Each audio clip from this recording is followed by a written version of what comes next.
those of you that have a copy of Cooking Beyond Measure might have tried the frittata in there. And while I've got a copy of the book, notice the book and the apron? Same, exact same apron. In fact, when I did the photo shoot for the cover, I had to kind of rumple it around to cover up the stains and the rips, because I've had this apron for going on 20 years, I think. Anyhow, frittata is what I'm after today. And I love it because it's October 9th, John Lennon's birthday. So we'll also put some music of him up, of course. Dear John Lennon, wow. But it's harvest here in Portland. And so it's coming through the doors. It's lovely.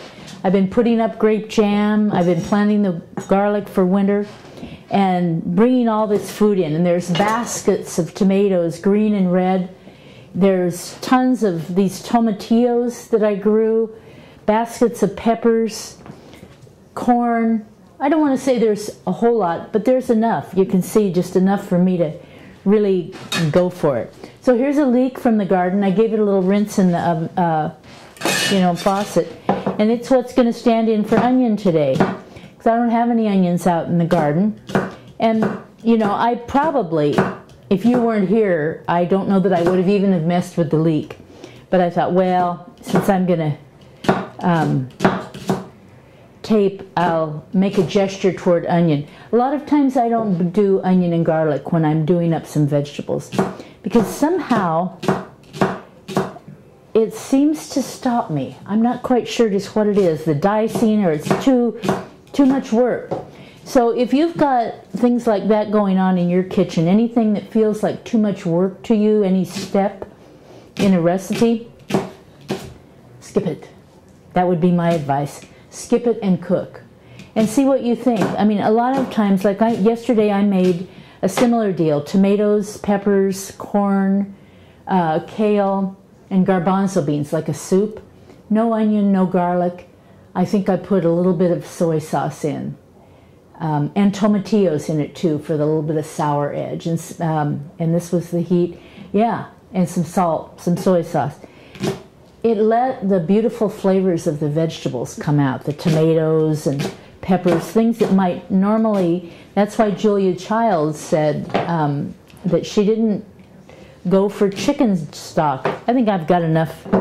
I'm actually going to save it. Normally I just chop up whatever I've got, but in the case of this leek, you can't even see what I'm doing because I've got myself barricaded here. Sorry about that. But in the case of the leek, there's a polite little pile here. And so I'll just save this for next time, maybe whack it off about like that. And these will go into the compost. That'll get saved. And I will get this onion to rockin' and rollin'. I'm not going to use my standard flash cook wok today because I'm doing a frittata. And so I want to, do it. In fact, I think this pan's going to be a little small.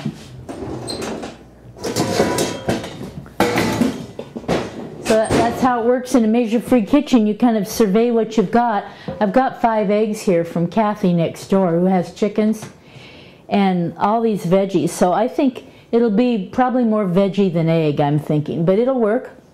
So get this going. As usual, high heat, a little bit of oil. And if you didn't want to do oil, you can start this with water. Sometimes I save the oil for the very end, as far as calories and all that kind of thing go. Today, I just did oil. I don't know why.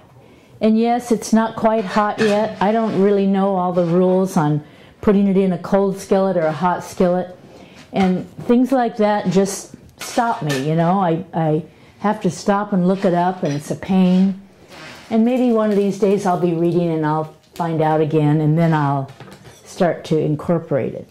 But point being, just like on our meditation couches, they tell us to lighten up, be compassionate, generous, take it easy. Ditto in the kitchen.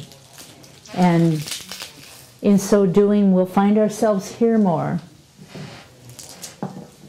Here, freeing ourselves from the corporate party line, you know, that we've all bought, hook, line, and sinker. A little bit of garlic. Right from you can see my garlic still has the roots on because I don't cut it off. I think it's so beautiful. So this was last year's garlic that I grew. I can hear it starting, so I'm going to have to keep an eye on it. Ooh, it is pretty. I like the leeks, kind of spaghetti, you know, fun little shreds. That's very nice, polite. And you know, since I don't want to drown, I might just give it a little shot of water so it can do a little steaming as well as browning.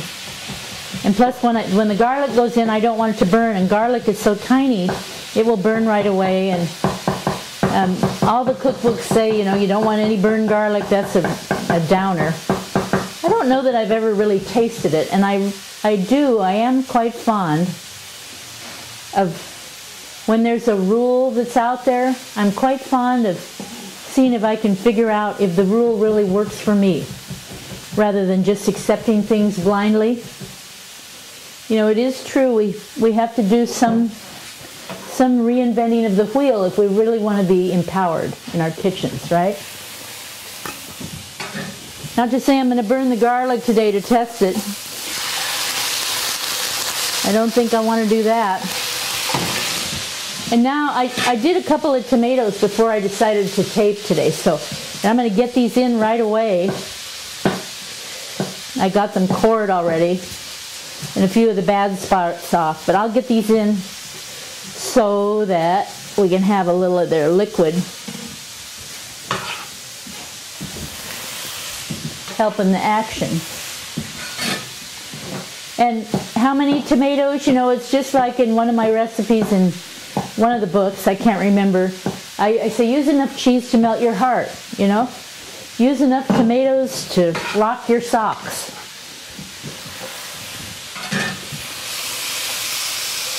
Oops. Found a bad one. I got too carried away there. Oh, no, that's not bad. That's the color of the tomato.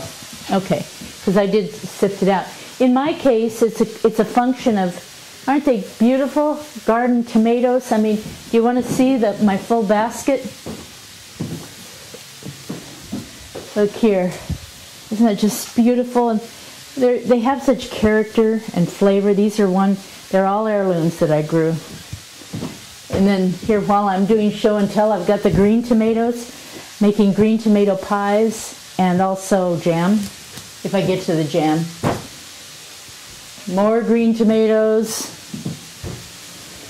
baskets of chili, grapes from the arbor, apples from Laura's tree. I just love harvest.